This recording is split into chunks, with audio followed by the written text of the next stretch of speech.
stumble over some of it. You don't have to stand up.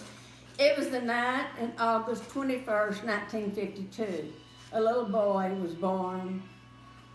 Randy, it was you. No kidding. A sweet little boy and such a delight, but you almost never wanted to sleep all night.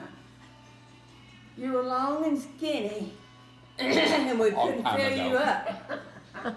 But all that changed when you were old enough to drink from a cup. As a little boy, you were always good. Excuse me. And that's when we lived at 520 West Charnwood. Then in the summer of 1954, when you were age 2, I came home from the hospital with Jeannie, a little sister for you. And I thought it was only me.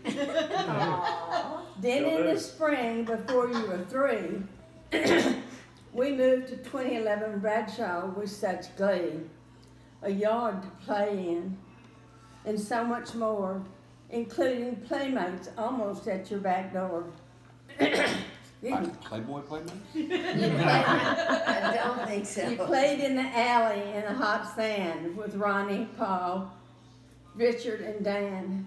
You remember good times such as ponky donks and birthday parties. And if you have a birthday, you can. It's another story I'll tell you. Uh-oh. Randy, I think you went to school to only have fun. That fall you started in Ramey in grade 1. You finished your work and then were bored a lot of the time. So then Miss Daniels had to mark your report card, do not make good use of time. He was good, only good when he was a little boy. Also on the year 1959, on a wonderful day, I brought you a little brother, Terry Paul Ray. And that's the downfall. When you came in from school, you ran to your room. No, hi mother, or let me see the baby, or anything, just kaboom. You were back with a pillow in your lap to hold your new brother. And finally, you said, hi mother. Remember in grade school when you had asthma created such a mess? In cold weather, no playing at recess. You would give me a call and sadly lament, I can't breathe, or I'm coughing, and up to the school I went. To give you a dose of cough syrup or a pill, be that what it may, in hopes that you could stay at school till the end of the day. He'd rather come home, yeah. Then remember your white rabbit that got out and met its fate. That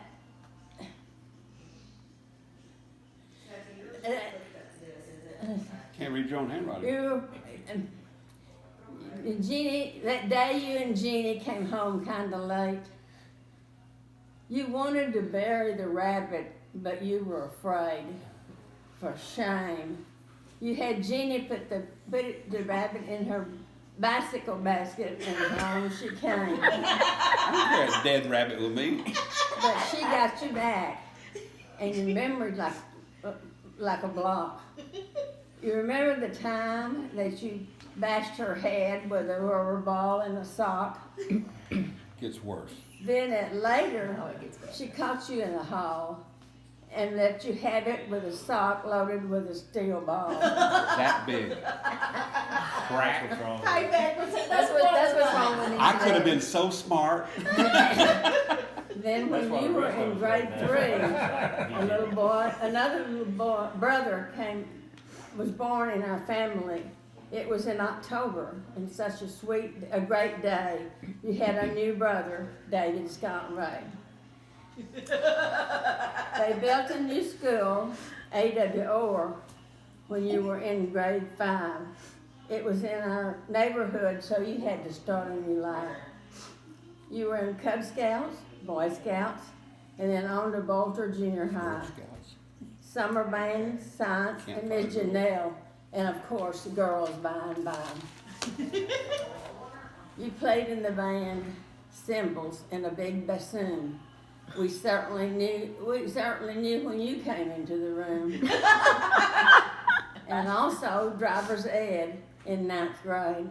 You really thought you had it made, even though when you wanted to go somewhere, you had to go to grandmother's house to get there. Which is over on Augusta. Then on to John Tyler for high school years.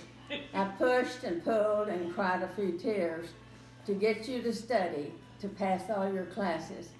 But you made it and graduated in 1907, thank goodness. Then you went to TJC and tried to make a career, where you went for many a year. You worked for TP&L and grew a beard so soft, and they let you go because you wouldn't shave it off. In 1974, you were wondering, what can I do? When IBM called you for an interview, they hired you, and we went out and bought a sport coat and pants and spent all my loot. But guess what?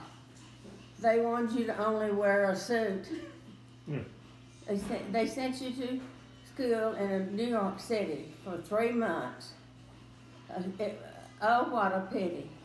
You wrote home saying, get me out of this sidewalk city.